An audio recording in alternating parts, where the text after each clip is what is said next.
It's the Real News Network, and I'm Greg Wilpert in Baltimore. Daily life in Venezuela continues to get more and more complicated. Over the past few weeks, there have been 4 national power outages, and the water supply is intermittent at best, with people often waiting in long lines to get water. The reasons for the difficult situation are very diverse, but are clearly getting worse every day because of the U.S. economic sanctions against Venezuela, which are dramatically reducing Venezuela's ability to export oil and thus to pay for badly needed imports that would keep the electricity going and also the water pumped. Joining me in the studio to talk about the situation in Venezuela is someone very special who I've known for a very long time. His name is Charlie Hardy. He's a former Catholic priest who lived in Venezuela from 1985 to 2011 and returns there regularly. Most recently, he returned last February. Also, he's the author of the book Cowboy in Caracas and is also the subject of the documentary Charlie versus Goliath, which chronicled his 2014 run for U.S. Senate in Wyoming. Thanks, Charlie, for being here today. It's fun being here. So last time you were in Caracas, you happened to be there actually during the inauguration of the opposition leader and so-called interim president of Venezuela, Juan Guaidó. Tell us a little bit about how you experienced that event and what was going on, what you were thinking and people around you were thinking when that happened. When I was in high school, I attended a small high school, and there were like 3 courses in social studies: current problems, U.S. history, and world history. And maybe thinking in that context, current problems, I was there in January, and on January 10th, I believe, President Maduro was sworn in the Supreme Tribunal, Supreme Court, as president of Venezuela. He had been involved in the election back in May, got about 68% of the vote. Like 6 million out of the 9 million people voted for him. But I heard a word that I'd never heard before. You could say I'm bilingual, having lived there for 26 years or so. But I don't know every word in the English dictionary, and I don't know every word in the Spanish dictionary. And so I heard this word, Guaidó, Guaidó. And I'm wondering, is Guaidó animal, vegetable, mineral? It's just a new word. And it throws you because you're trying to figure out what is going on. And then it turns out that not even 1 in 5 Venezuelans had ever heard the word Guaidó before. And then January 23rd, Juan Guaidó stands up in a plaza in Caracas and announces that he is declaring himself president of Venezuela. And almost immediately is recognized by President Trump. He had already been in touch with Vice President Pence. And you're saying, this is strange. And then before you know it, other countries, the European Union and so on, and countries in Latin America say, yes, Guaidó is the president. And you have to ask yourself, how is it possible that here is Nicolas Maduro, who received millions of votes to be president, and the United States is recognizing someone who didn't receive any votes to be president? And so that's the context. That was what I was witnessing at that time. But it might be helpful drawing not a comparison, but in some ways, between Charlie Hardy and Juan Guaidó. I tell people now, I was born in Venezuela, okay. I was 45 or 46 at the time I was born, but in 1985, I went to Venezuela with a group of missionaries from the United States, but our job was not to make conversions. It was to live among the people and share the life of the people. As a matter of fact, at the end of I was given the privilege of living in a cardboard shack for 8 years without running water, without sewers. We stole our electricity and so on. And I tell people at the end of that time, I was only aware of one conversion, and that was of myself. So let's say I was born in 1985, and I'd ask people who are watching this, don't think about me. Think about what was happening around me. And so my experience, see that as the experience of people around me. Juan Guaidó in 1985 was 1.5 years old. So he was eating baby food when I was looking at children with bloated stomachs, full of parasites, a whole different reality. Mother Teresa's sisters, some of them came to the barrio one time, and this one said to me she had never seen poverty in India that she was seeing where I lived. Now, I don't think she saw all the poverty that exists in India, but for her, it was a jarring experience to see where I was living. So that was when Juan Guaidó was 1.5. When he was 5.5, there was a popular explosion in Caracas. There wasn't food, there were tremendous inflation. Prices went up like 600% in a week or so. And an explosion, and suddenly troops were turned loose on the people. A kid could get killed for running down the street with a package of spaghetti that he took from a store.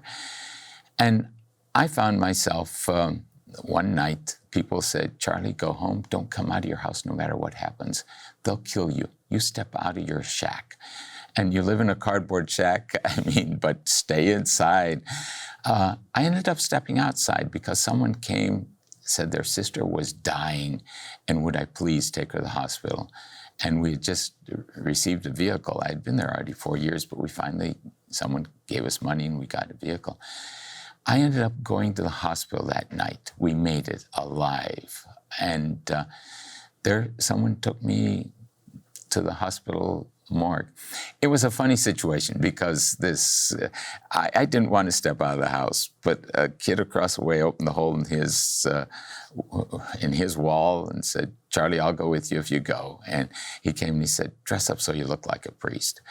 And before that, I had been standing on the street with my hands up in the air in front of a soldier holding an automatic weapon. I'm just saying this was the reality I was in. I can laugh now because what I said was, "Hi, my name's Charlie." That's the way I introduced myself to this guy, but he could have killed all of us.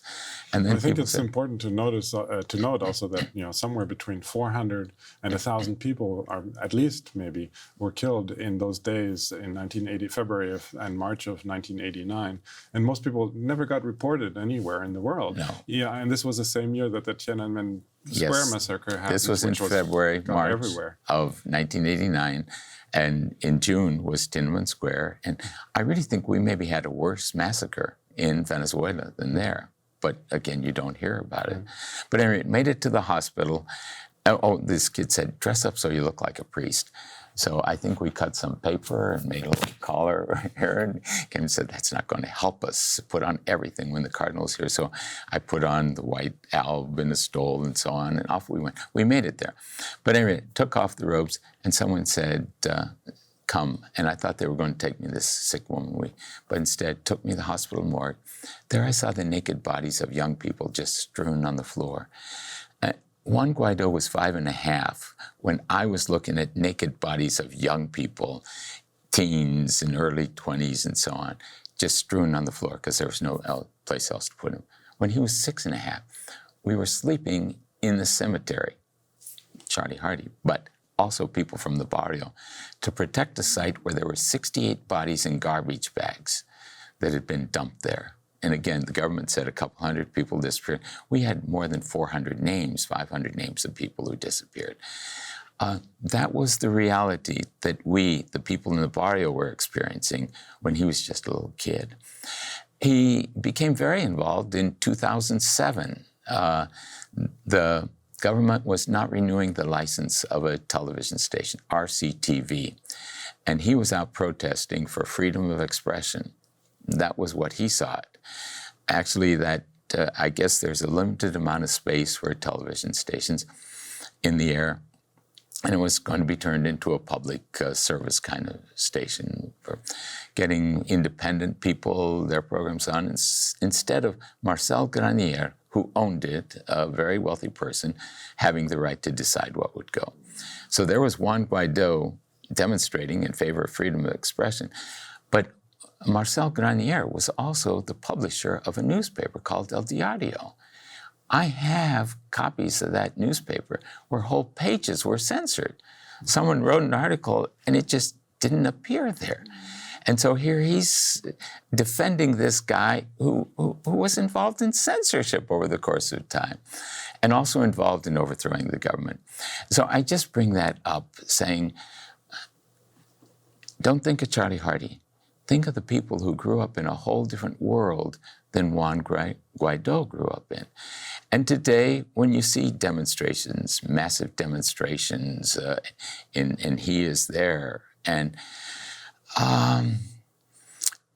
look at the color of the skin. It's largely white people.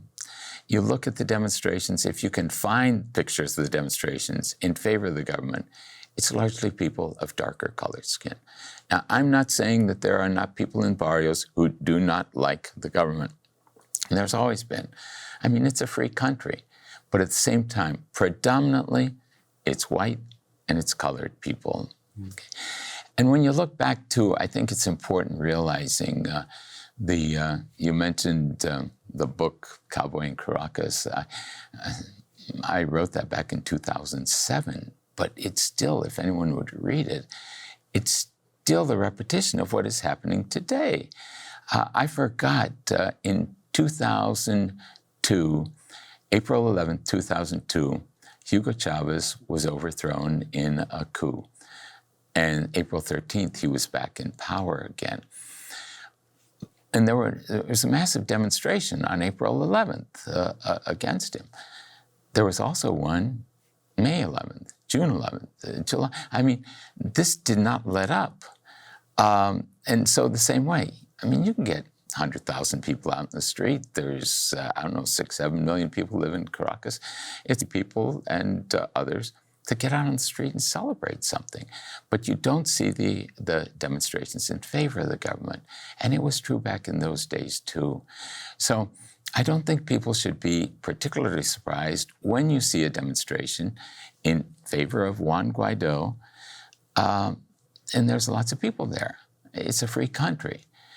At the same time, I don't see the demonstrations that much in favor of the government, and there are massive demonstrations in favor